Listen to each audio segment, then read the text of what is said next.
Cotton farming new plot 5 फुटावर लागवड ट्रॅक्टरमध्ये मोकळं चालते त्यासाठी 5 फुटाचं अंतर ठेवलेलं आहे. अशा पद्धतीने उगवून निघलेले आहे.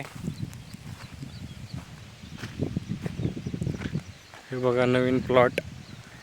पहिले इथे ऊसाची लागवड होती ते मोडून आता कापसाची लागवड केलेली आहे.